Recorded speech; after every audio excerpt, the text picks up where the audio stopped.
La vague de manifestations qui secoue l'Ukraine depuis novembre 2013 a conduit à la destitution le 22 février du président Viktor Yanukovych. Dans un pays en pleine crise économique, cette mobilisation est révélatrice d'une colère populaire contre la dérive autoritaire du pouvoir. Mais elle est aussi le symbole d'un clivage entre une partie de la population tournée vers la Russie et une autre qui regarde vers l'Europe. Mais alors, comment expliquer le tiraillement de l'Ukraine ? Au cours de l'histoire, les territoires qui composent l'Ukraine d'aujourd'hui ont été sous l'influence de différentes puissances extérieures, partagées le long d'une ligne qui coïncide grossièrement avec le cours du Dniepr. À l'ouest du fleuve, la domination des Lituaniens, des Polonais puis des Austro-Hongrois ancre ces régions en Europe. À l'est du Dniepr, en revanche, ce sont les Russes qui affirment leur emprise sur ces terres, qui, via la mer Noire, leur offrent un débouché sur les mers chaudes. Plus tard, au cours du XVIIIe siècle, la Russie conquiert finalement la plupart des terres occidentales. En 1917, à la chute de l'Empire russe, l'Ukraine proclame brièvement son indépendance. 5 ans plus tard, elle est incluse dans l'Union soviétique.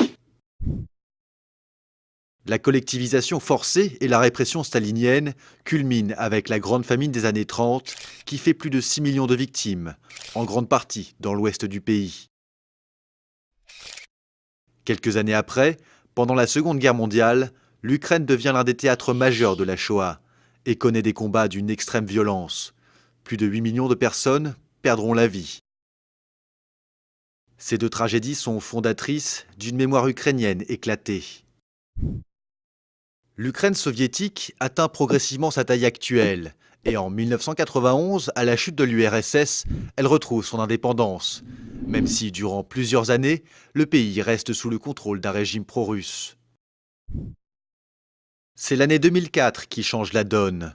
À l'issue de l'élection de Viktor Yanukovych, jugée frauduleuse, la révolution orange, menée par Viktor Yushchenko et Yulia Tymoshenko, porte au pouvoir des forces politiques libérales et pro-occidentales. Lors d'un nouveau scrutin, la fracture électorale entre Est et Ouest est nette. Si l'élite politique ukrainienne se rapproche alors de l'Union européenne, l'influence russe reste très présente, et ce, à plusieurs niveaux. Sur le plan culturel d'abord, Moscou considère Kiev comme la toute première capitale de la Russie au Moyen Âge.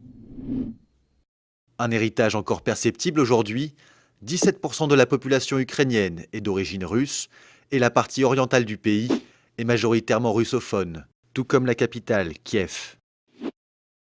En termes stratégiques ensuite, l'Ukraine est un atout majeur pour l'armée russe, notamment la province autonome de Crimée, qui bénéficie d'une situation idéale sur la mer Noire. Et dans le port de Sébastopol, ville majoritairement russophone, un accord entre les deux gouvernements garantit à Moscou le maintien d'une importante base navale.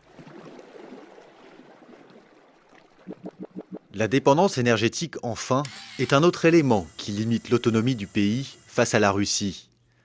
58% du gaz consommé en Ukraine est russe, et ce levier est utilisé par Moscou pour faire pression sur Kiev, comme en 2006 et en 2009, quand la Russie avait fermé ses robinets. En 2010, Viktor Yanukovych revient au pouvoir dans un pays affaibli par la crise financière, les lourdes factures gazières et la corruption. L'Ukraine en crise est néanmoins courtisée par ses voisins, avec lesquels elle entretient de fortes relations commerciales. À l'ouest, l'Union européenne, voisine directe de l'Ukraine depuis les élargissements de 2004 et 2007, envisage de l'intégrer dans son partenariat oriental. Un projet qui cible plusieurs anciennes républiques soviétiques, avec un double accord d'association et de libre-échange à la clé. À l'Est, Vladimir Poutine, qui s'emploie à reconstruire l'ère de domination russe, veut faire de l'Ukraine une pièce maîtresse de son union douanière. La préfiguration d'une union eurasienne qui réunirait de nouveau plusieurs républiques d'ex-URSS. Tandis que Yanukovych jongle entre les deux propositions, Moscou s'emploie à faire pencher la balance de son côté. La stratégie est double, proposer une aide financière et une baisse du prix du gaz, tout en bloquant aux frontières certaines exportations ukrainiennes. Mais à la fin 2013, Yanukovych annonce brusquement l'arrêt des négociations avec Bruxelles et choisit de se rapprocher de la Russie. La volte-face du régime provoque la colère d'une partie des Ukrainiens qui y voient une trahison et occupent la place de l'indépendance de Kiev. Face à la violente répression policière, le mouvement se radicalise et la contestation s'étend dans d'autres régions, particulièrement à l'ouest.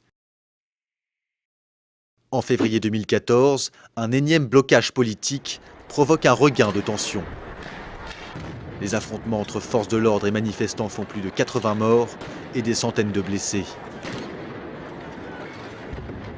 Après la fuite de Viktor Yanukovych et sa destitution le 22 février, une partie des Ukrainiens de l'Est refuse de reconnaître les autorités de transition. Le spectre d'une partition de l'Ukraine inquiète, éviter la sécession sera le principal défi du nouveau pouvoir.